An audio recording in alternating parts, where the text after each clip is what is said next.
The Yaakov and Esav cycle of stories reach their climax in Parshat Vayishlach. After fleeing from his brother and spending years in Haran, Yaakov finally heads home to hear that Esav is coming to greet him with 400 men.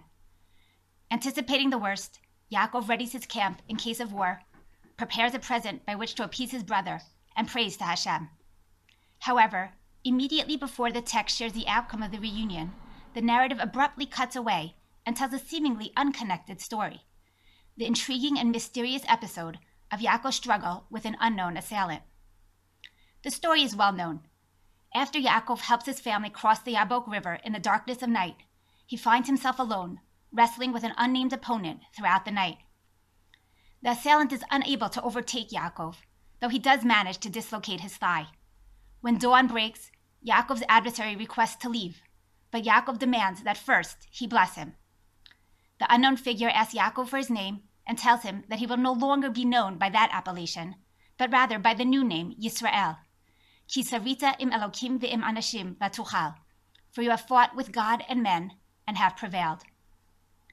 The story is filled with unknowns, making the reader question almost every line.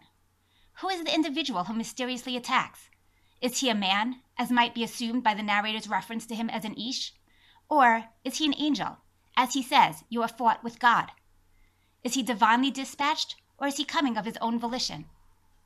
Second, did Yaakov win or lose the wrestling match? Though he appears victorious and is blessed, he simultaneously emerges injured and lame. Regardless, why did the assailant decide to strike his thigh specifically? Considering that the injury is later commemorated through the prohibition to eat of the sinew, it would seem that there is something significant about the choice.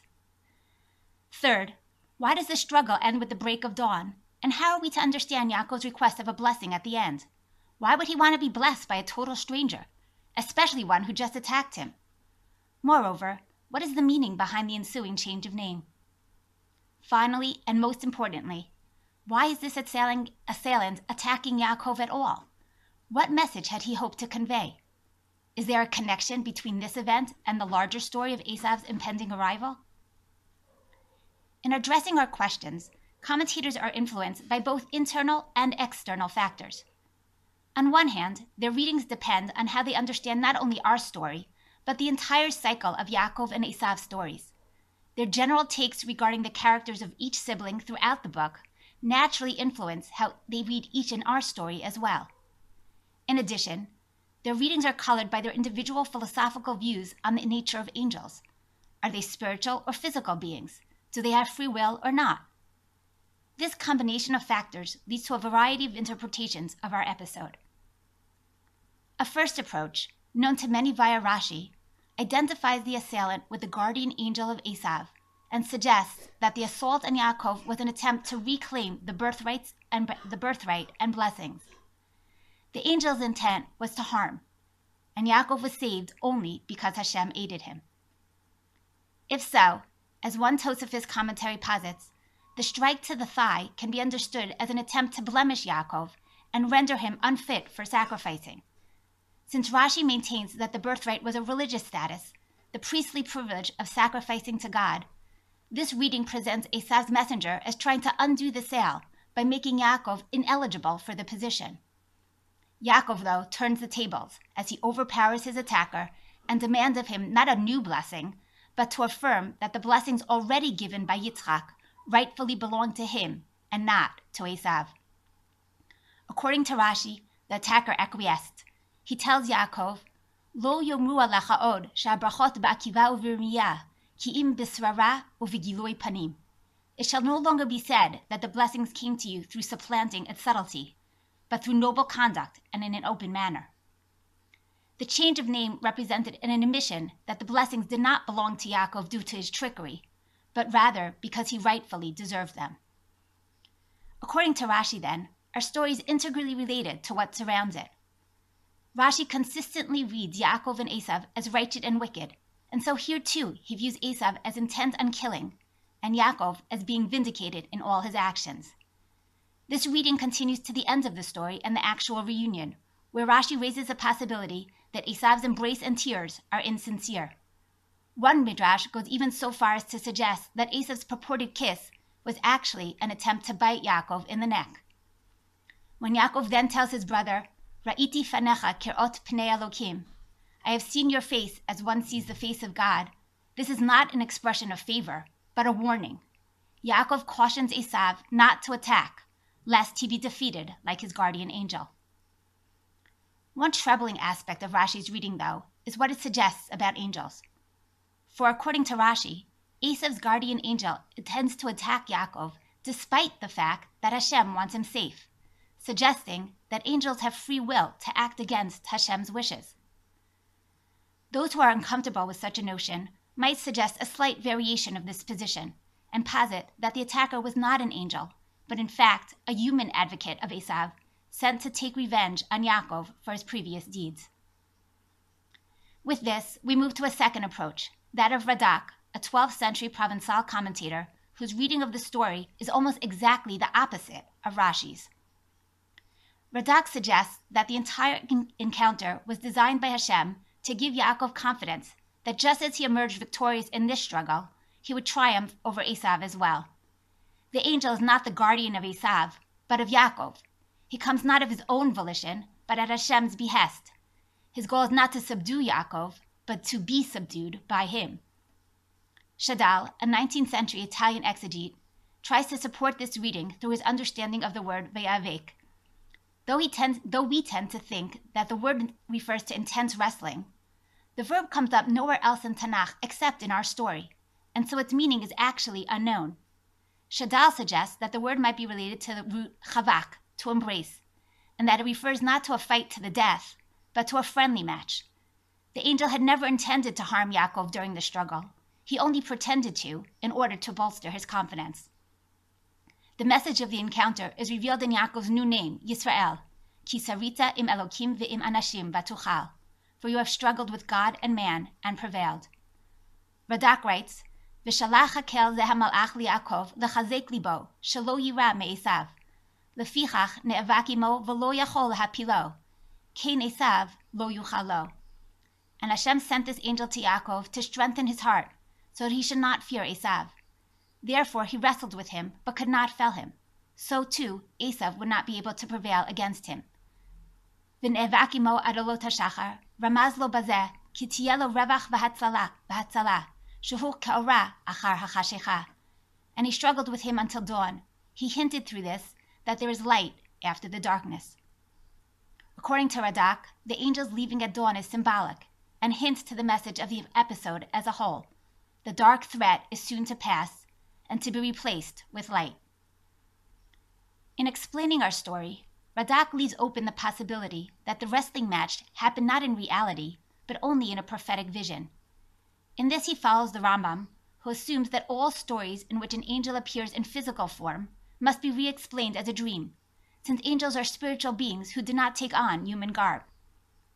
Ramban rejects this reading, noting that if the episode was only in a vision, how could it be that Yaakov becomes lame as a result? Rabag, a 14th century Provençal commentator known for his rationalist approach, responds that a person's thoughts and imagination, even during regular sleep, can affect one's physical condition. If you dream of running, your feet might move in your sleep. Thus, if you dream of wrestling, your thigh might be injured. Whether a vision or reality, according to Radak, like Rashi, are stories connected to its immediate context. Yaakov fears Esav, so Hashem boosts his morale. There is, though, one weakness in this explanation. If Hashem's purpose was to bolster Yaakov's confidence, why leave him injured in his thigh? Even if this is a natural side effect of the vision, as suggested by Rabag, would not forcing Yaakov to enter the confrontation with Esav when already hobbled and lame serve to discourage rather than to encourage him? As such, Breshit Rabbah and Ramban suggest a similar reading of the story, but with a few twists. Though they agree with Radak that on the whole the encounter was meant to convey a message of encouragement, they suggest that it was not completely reassuring. Ramban writes, V'amru b'Breshit Rabbah, naga b'chol hatzadikim she'atidim liyot mimenu, zeh doro shel shmad. V'inyan ki ha'me'ora kulo remez ledorot, sheyeh dor b'zar'o shel Yaakov, yitgaber Esav alehem. And they say in Breshit Rabbah, he struck all the righteous who are to descend from him in the future. This is the generation of destruction. and the understanding is that the entire event is a hint for the future, that there will be a generation of Yaakov's descendants whom Esav is to overpower.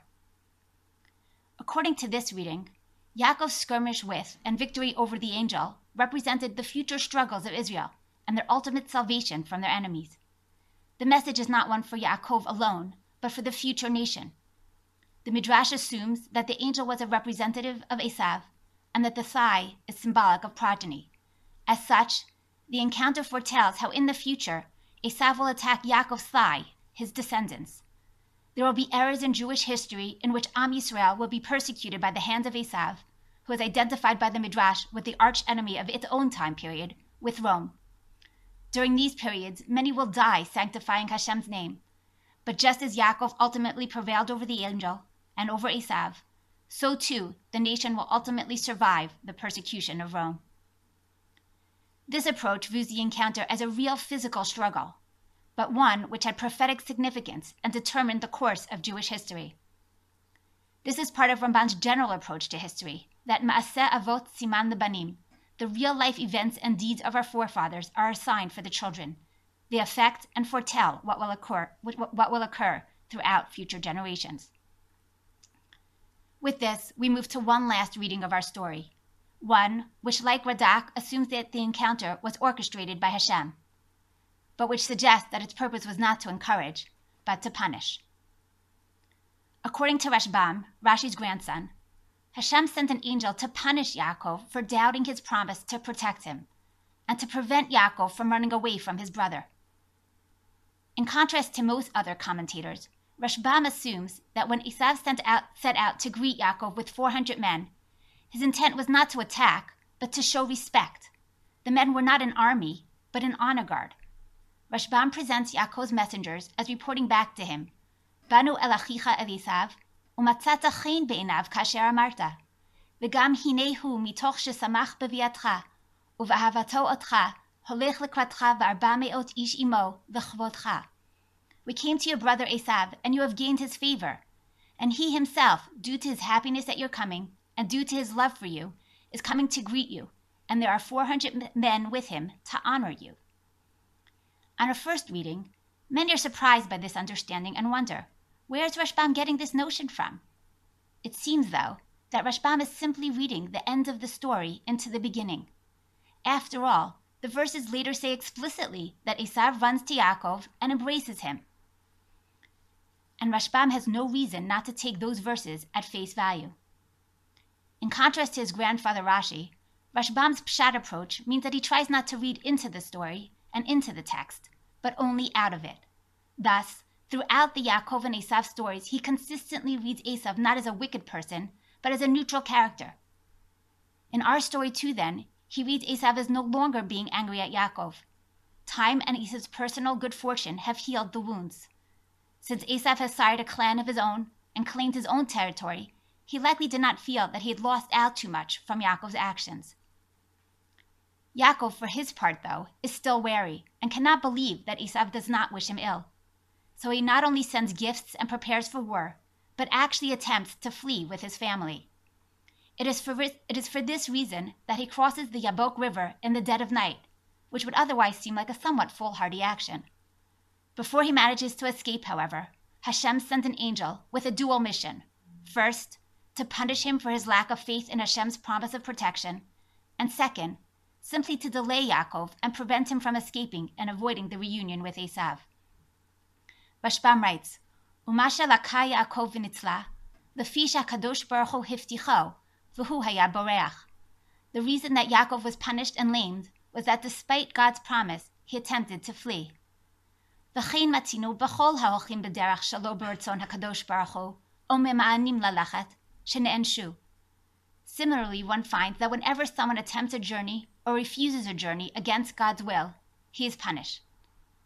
To support his theory, Rashbam points to Moshe, Bilam, and Yonah as examples of others who tried to avoid fulfilling the mission assigned to them by Hashem, and who were similarly punished.